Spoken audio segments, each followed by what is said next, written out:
Today I'm going to do a tutorial on how to use the pen tool in Illustrator. First of all, open Illustrator, which is the icon with the AI symbol on your toolbar. Once it's open a new file. So go to File and New from the drop-down menu. This window will come up. Ideally you'll want an A4 page and ideally portrait, or you can select landscape if you prefer. When you click OK, you'll get a page that opens up like this. For the tutorial today, I'll be tracing around a logo. I've been to Google Images and found the World Wildlife Fund logo because it's got nice curves to make it easy and to give a good practice in using the pen tool. So I've downloaded one earlier and saved it to my desktop. Here it is. And all I'm going to do is drag that and place it onto my page. As with any images that you drag into Illustrator or InDesign, if you get this blue cross across the middle, you need to embed it. And it's good to get in the habit of doing that all the time. So just click embed, which should come up here when you've got the image selected. Also, because this is a black logo, to make it easy to trace over, I'm just going to take the transparency down on it. Which, if I click on transparency over here, I can just reduce it, just so it becomes slightly lighter so I can see what I'm tracing over. The second thing, so that everybody's working the same, is to use the toolbars in the same way. So if yours are long and thin, press the little double arrows at the top to get them up like this, and it just makes it easy to see the things that I'll be showing you today. And the same over here, if you click the double arrows so that everything over here is, you get all your swatches open, transparency and layers. So now select off the image by just clicking on the side of the screen, and we want to go and select the pen tool. So the pen tool is this icon here with the fountain pen nib. Down here shows what the fill and the outline of an object is that we're going to be tracing. So we want there to be no fill, because otherwise it's going to cover up the image that we're tracing. And we want to make the outline a nice bright colour so we can see what we're doing. So I'm going to go for red. And I'm going to make my line slightly thicker so I can select stroke and just increase it to 2 so you can see what I'm doing. Next thing, it's best to zoom into the image so it's easier to trace. So you can do that by pressing either Command minus to zoom out and Command plus to zoom in. Another handy shortcut at this point is if you want to move the panda around on the screen, if you hold down spacebar, the hand tool comes up, which means you can move the panda around to get to the part that you want to trace a little bit more easily. So I'm going to be tracing around the main body part of the panda to begin with. So first of all, I click where I want to begin. I'm going to start at the edge of the ear. I just click on the screen and let go, and you can see a blue dot called an anchor point appears. The next point, I want to create like a curved line to start tracing around rather than lots of straight lines to make it really neat. And each time you can sort of do about a quarter of a circle curved. So I know that I can go up to about here. So at this point I click and I hold down on my mouse button, and as I hold down and move my mouse around, you can see that my line gradually begins to curve. So it's just playing around nice and gently, don't go too fast. And you can see I've got my red line which I've created here, and there's no fill, it's just invisible, so I'm not covering up anything in between. Next I know I can go to about this point, and it is just practice till you to get used to using this. And the more times you use it, the easier it will become. But you should try and stop as little times as possible. You probably should have stopped 1, 2, 3, 4 times, the same as me. If you've done more than that, then you'll probably just, it's not going to be as smooth. Sometimes you'll see that your line instantly just wants to go in the sort of the same direction. So if something like this happens, just press undo by pressing Command and Z, and just re-click on the last blue dot that you laid down, and then it will just allow you to go off on a new angle. Again, just practice will make this become second nature. So I'm clicking and holding and just gently moving the mouse, and it just works in sort of opposite directions.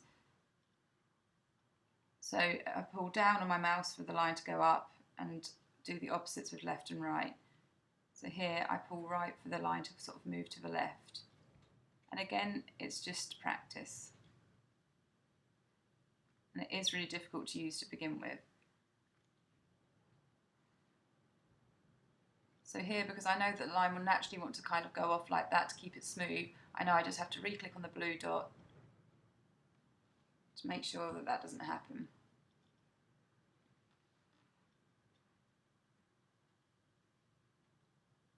And just keep going around. If you do make a mistake like that, all you need to do is press Command Z and it will go back to your last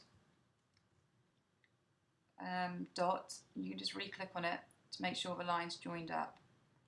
It's really important that the whole line is just one line. You can see the whole of my line selected. If you start to do different lines or start again, they won't be connected, so when you're coming to fill it at the end, it won't work. And don't worry if you do slight mistakes like this, maybe it's gone a little bit off. We can edit that afterwards.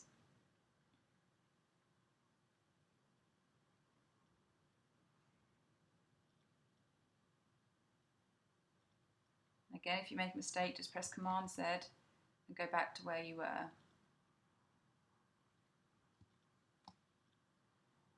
And it's best to just try and get around with as little stops as possible. So just remembering that you can do up to a whole sort of quarter of a circle at a time. And as you can see now, I'm just going to zoom in, I'm getting to near the start. And you can see that my line's all connected up because you can still see that it's selected there. And to complete the shape, if I hover over the end, hopefully you can see there's a little circle that appears beside my pen nib, and that means I've connected to the end. And again, I just click and hold to complete it, and now I've traced around the whole of the body shape. So next I just want to do the same thing with both the eyes. So as I'm getting to the end, I hover over, the little circle appears and it becomes one whole shape. And as you can see, because these are quite sort of more simple shapes, I'm getting around in very few stops, maybe 5 stops.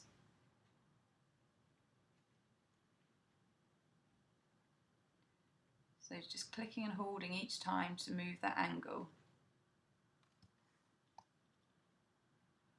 Clicking and holding. And letting go.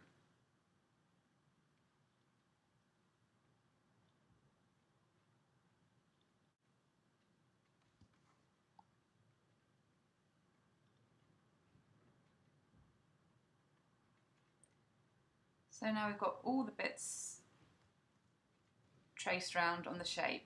I'm not going to worry about the WWF logo because if I was going to the text, if I was going to do that in real life, I'd probably just download a font that was similar to use it rather than tracing around the whole thing. So now I've traced around all of the panda. So I'm now going to delete the image that I've got in the background because I no longer need it.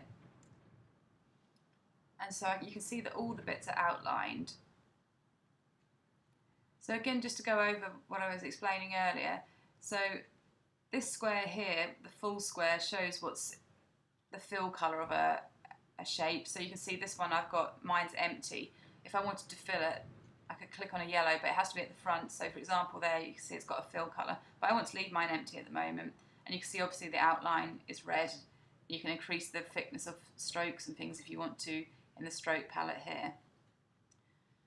So I don't want mine to just be an outline, I want to fill it. So what I'm going to do is select all of the panda now. So I click on the selection tool if it's not already selected up here. And I can just click on the screen, drag the sort of square over the whole image that I want to fill, and it selects it all. Or alternatively, you can individually select each piece by clicking on it, holding Shift to select all the individual pieces, whichever way you find easiest. If I go back to the fill and stroke, you can see, and now if I want to fill it all, there's a little arrow here, and if I flick that over, it swaps the outline to be a fill. So now it's filled. At the moment you can just see that obviously I've lost the mouth, but if I click there, the mouth is still there. and I want to make that a whole. So if I select the mouth and then hold down Shift and select the main body, and then go to Window, select Pathfinder here from the drop down menu, and this little tool palette will come up. And if I select this one here, which is the exclude button, it will make this so it's a physical whole. This means that now if I place this logo maybe over a shopping bag or over a photograph, you'll be able to see through the mouth, so it actually becomes a physical whole. The other thing that's worth doing at this stage is if I click on the various bits of the panda, they're not grouped, so I could lose bits and it might become that I lose various different pieces as I move it around. So again, if you select the whole panda, and you can go to Object and Group, if I click off now and click on it, you'll see that it now just moves around all as one object. If you need to just select an individual piece within the panda again, if you click and hold on the Direct Selection tool and select the Group Selection tool, you'll see that it just allows me to select various different bits within the group. So if I wanted to edit where the nose was, for instance, I can do that. And when I go back to the Selection tool, it collects it as a group. So it's worth practicing using the pen tool and doing this a few times. The more and more you practice with it, the easier it will become.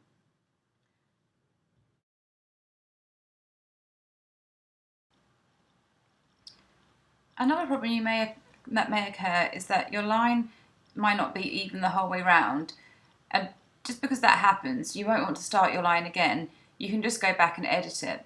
So first of all, make sure you select Offset, but nothing is selected, and then this time you want to get the Direct Selection tool, which is this white mouse, so click and hold on it to make sure you've got this one selected.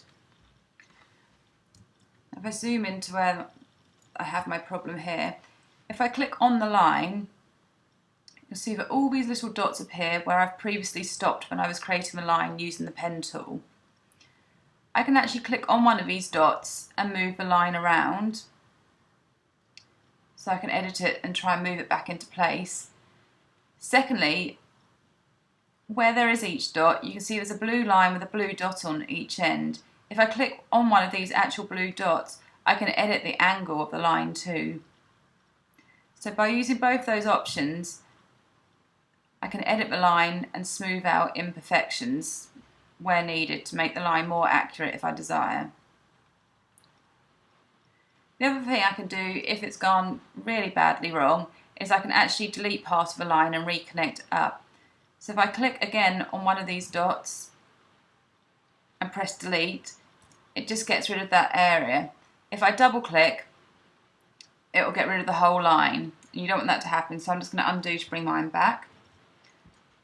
So if I wanted to still get rid of the next piece, I'd click off again, click on, and then delete the next part. Then what I do is go and reselect my pen tool up at my toolbar up here, and then I go back and connect to the line. So as you see, when I connect towards the end of a line, it changes from like a cross beside the pen tool to a little diagonal line, if you can see. When the diagonal line comes up, it means I've reconnected to the line. And now I can carry on, and just like we reconnected before last time, we can reconnect up the line so you can smooth out any imperfections. And again, I can go back and edit the line with the Direct Selection tool. So that allows you to edit any lines that have gone wrong along the way. Finally, you'll want to save your Illustrator file. So once you're happy with everything, you can go to File and Save As, and give your file a name. It will automatically come up with an Adobe Illustrator file, which is what you want to save. And just click OK on the next window. And that means that you'll have a file that you can always come back to and edit, so it will always be live to edit. The other thing you might want to do is take this into something like InDesign, and so that it's not such a large file, you can go to File and Export, select PNG from the drop-down menu. This allows that everything in the background stays transparent rather than having the white square around it like you would if you saved it as a JPEG. So now you can click Export, And to keep the transparency in the background, just make sure you have transparency selected here and keep it at a high resolution by clicking on high 300 ppi. Then click OK, and you'll also have a PNG file saved, which will allow you to put it into things like InDesign and keep the file small.